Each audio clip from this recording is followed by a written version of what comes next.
Good morning Himachal. आइए नजर डालते हैं अभी तक की प्रमुख घटनाओं पर। भारत मां के जयकारों से गूंज उठा सुबाथू, 80 जवान देश सेवा के लिए तैयार। छोटी काशी में फीका रहेगा होली का जश्न, सेरी मंच पर नहीं उड़ेगा गुलाल। मुरली मनोहर मंदिर में पूजा के साथ सुजानपुर होली का आगाज, डीसी ने निभाई रस्में। पौंग में फिर मरने लगे प्रवासी परिंदे, झील किनारे तड़प तड़प कर दे रहे जान। एसपीएस इंटरनेशनल में खुली अटल टिंकरिंग लैब। और अब समाचार विस्तार से।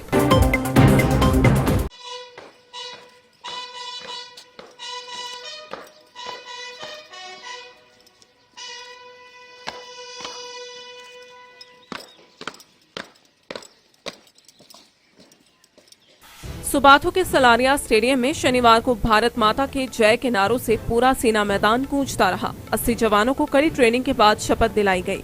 42 सप्ताह तक रणभूमि में दुश्मन को धूल चटाने के सारे गुर सीखने के बाद सेना की वर्दी पहनने का उत्साह कुछ ऐसा था कि शनिवार की सुबह ही जवान स्टेडियम में तैनात हो गए। सूरज की रोशनी से पहले ही 80 जवान देश की रक्षा के लिए स्टेडियम में भारतीय संविधान का पालन करने की शपथ लेने को तैयार थे। करीब 8 बजे स्टेडियम के मुख्य दरबार से सेना की एक टुकड़ी राष्ट्रीय धुन पर हाथों में तिरंगा लिए स्टेडियम में पहुंची। इस दौरान मैदान में तैनात सभी जवान व आला अधिकारी तिरंगे के सम्मान में अपने स्थान पर खड़े होकर सलामी देने लगे। सेना के धर्मगुरु ने शपथ ग्रहण करने वाले सभी जवानों को हिंदू धर्म के अनुसार गीता पर हाथ रखकर देश की रक्षा के लिए जरूरत पड़ने पर कुर्बानी देने की शपथ ग्रहण करवाई। इसके पश्चात सभी जवानों ने शपथ समारोह का निरीक्षण करने पहुंचे। समारोह के मुख्य अतिथि 14 जीटीसी के कमांडेंट ब्रिगेडियर एचएस संधू को मार्च पास्ट करते हुए सलामी दी। मुख्य अतिथि ने सेंटर की परंपरा के अनुसार बेस्ट रंगरूट देव थापा मगर को गोरखा के जातीय हथियार खुखरी देकर सम्मानित किया। इसके बाद जवानों की एक टुकड़ी ने नेपाली गीत पर रणभूमि में युद्ध के दौरान खुखरी चलाने का हुनर भी दिखाया। तेरी बढ़ती रहे, खुदा तेरा सुनता रहे, जो सामने तेरे पड़े तू खाक में मिलाए जा, जो सामने तेरे पड़े तू खाक में मिलाए जा।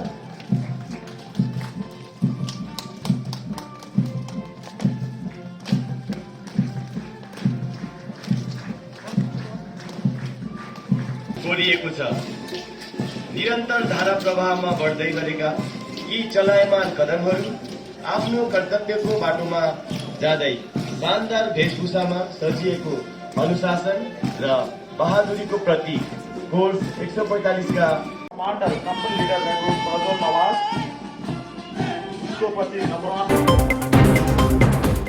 छोटी काशी में एक बार फिर रंगों का त्योहार होली फीका ही रहने वाला है। जिला प्रशासन ने प्रदेश में बढ़ते कोविड-19 के संक्रमण के मद्देनजर मंडी में होली के जश्न पर रोक लगा दी है।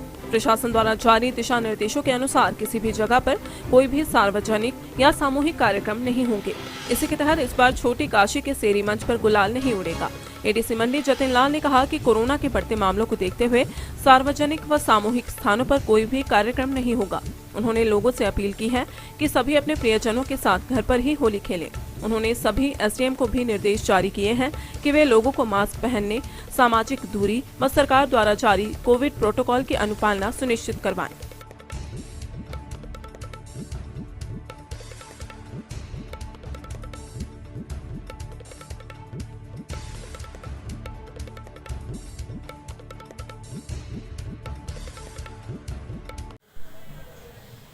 जैसे कि आप जानते हैं कि हमारे हिमाचल प्रदेश की सरकार का एक हमारे पास ऑर्डर आया है जिसमें 23 मार्च के बाद से कोई भी सार्वजनिक और हमारा जो सरकारी इसमें कोई भी आयोजन नहीं होगा। तो इस बार जो हमारा होली है त्यौहार में भी कोई भी हम सार्वजनिक कार्यक्रम नहीं करेंगे और ना ही कोई हम ऐसा हमारा कोई प्रोग्राम होगा इसमें जिसमें लोगों को एकत्रित करने की परमिशन मिली हो। तो इस बार भी हम होली बहुत ही सिंपल और हम लोगों से अपील करेंगे कि अपने घरों पे होली मनाएं और कोई भी बाहर इसमें होली का कोई प्रोग्राम नहीं होगा। और बस मैं लोगों से यही रिक्वेस्ट करना चाहूँगा कि अपना ख्याल रखें, होली को बहुत ही अच्छे तरीके से मनाएं, सेफली मनाएं और अपने घरों पर ही रहें। और इसमें हमारे जो सारे एसडीएम्स हैं उनको भी हिदायत दी गई है कि वो इंश्योर करेंगे कि होली के त्यौहार में कोई भी व्यक्ति बिना मास्क के रोड पे ना रहे या किसी सार्वजनिक स्थान पर ना जाए और ऐसे किसी और प्रोग्राम को हमारी तरफ से परमिशन नहीं दी जाएंगी। धन्यवाद। इसमें एसडीएम्स को यही क्लियर गाइडलाइन दी गई है कि वो इंश्योर करेंगे कि आपस में जो लोग हैं वो सारी गाइडलाइंस को फॉलो करें, और कोई भी व्यक्ति इन गाइडलाइंस को अगर फॉलो नहीं करता है तो एसडीएम उसमें अपना एक्शन लेंगे, और उसमें जो भी हमारी गाइडलाइंस के अकॉर्डिंग लोगों के अगेंस्ट एक्शन लिया जाएगा। सुजानपुर में जिलाधीश देवश्वेता बनिक ने मुरली मनोहर मंदिर में विशेष पूजा अर्चना कर राष्ट्रीय स्तरीय होली मेले का आगाज किया। कोरोना के बढ़ते कहर के बीच सरकार के होली के जश्न पर रोक लगाने के बाद उपायुक्त विशेष रूप से सुजानपुर पहुंची और गरिमामय तरीके से मंदिर में पूजा की। इस दौरान उन्होंने समारोह के शुभारंभ की सभी रस्में निभाई और मेले की विशेष आरती में भाग लिया। इससे पहले जिलाधीश का सुजानपुर उपमंडल अधिकारी शिल्पी बेगटा, खंड विकास अधिकारी एवं सहायक आयुक्त स्वाति डोगरा, नगर परिषद अध्यक्ष बीना धीमान, उपाध्यक्ष पवन कुमार के साथ साथ पार्षदों ने स्वागत किया। तय कार्यक्रम के अनुसार उपायुक्त 6 बजे पहुंची और सीधे ही मुरली मनोहर मंदिर में प्रवेश करते हुए तमाम रस्में निभाई।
नगरोटा सूरिया में बर्ड फ्लू का खौफ फिर लौट आया है। यहाँ पर पौंग किनारे मृत मिल रहे प्रवासी परिंदों से लोगों में दहशत मच गई है। अब तक झील में 25 से अधिक प्रवासी पक्षी काल का ग्रास बन गए हैं।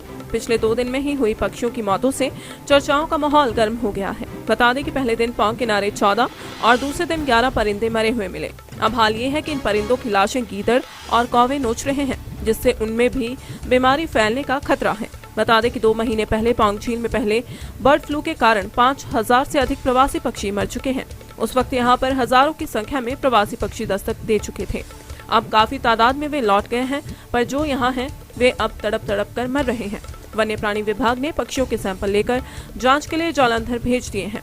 अब रिपोर्ट आने के बाद ही इनके मौत के कारणों का पता चलेगा। वन्य प्राणी विभाग के डीएफओ राहुल रोहाने टीम के साथ झील किनारे पहुंचकर पक्षियों की लाशें दफना रहे हैं।